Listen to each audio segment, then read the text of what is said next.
it up like a normal human being. All right. So, do you guys play video games? Yes. Yes. How often do you guys play video games? Not very often. About every other day. Okay. And what kind of genres of video games do you guys play? Like, what types of video games? I play puzzle games a lot. I guess I play games on my phone a lot if those count as video games, but they're more puzzle based. Like it's not story. Mobile gaming counts. Yeah, it's like long term games, kind of. Like it's not like an online game. You can like stop and go back to it if you need to. And what about you?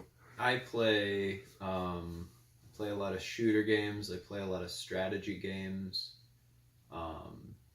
RPGs. Cool. And so, how would you guys say that gender roles affect the video games that you guys play? Well, I don't play online games because Well, not just online games. Gender roles affecting the games in general. well, I mean that's why I don't play online games because women get harassed on online games. Like, I mean, you Okay. can play online games as a woman if you don't like use the mic or anything. Like, if you just go through chat, because then they can't hear your voice and they can't tell. So that's what women do a lot if they play online games. Like when Overwatch first came out, I didn't own it or play it that much, but like if you ever see women play it and if they use the mic and if they interact with the team, like it doesn't usually end well. Okay, what about you? Well, I kind of grew up playing video games because I hung out with mostly other boys, and most of them played video games, so it was kind of a socializing factor. Um, and I've played a lot of online games, and I've never personally experienced harassment, but I've seen a lot of harassment. Okay. So, what changes would you want to make to games in general with regard to these gender roles to make them better? Well, I think if they just marketed games in general more, I don't want to say more to women, but more to like a general audience. It feels like it's all like geared towards men, and I think that leads to a lot of exclusion. Like that's kind of it all trickles down from there. So if I don't know if video games was viewed, I think more as like a gender neutral thing, Yeah. I think everybody would be a little happier. Okay. I think women in video games should be listened to a lot more. Like, there's a lot of games journalism that a lot of issues in games journalism um, in regards to like female journalists, like that whole Gamergate fiasco.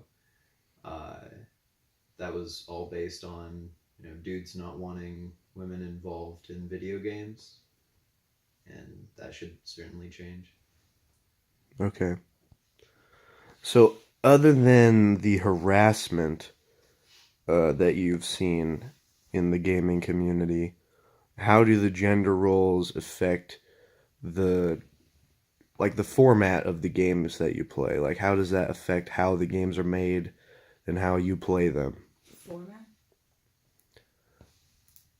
Yeah, like the structure of the game. Like, do you see the gender roles in how they make the structure of the game? Hmm. I don't know. You would know more about game structure.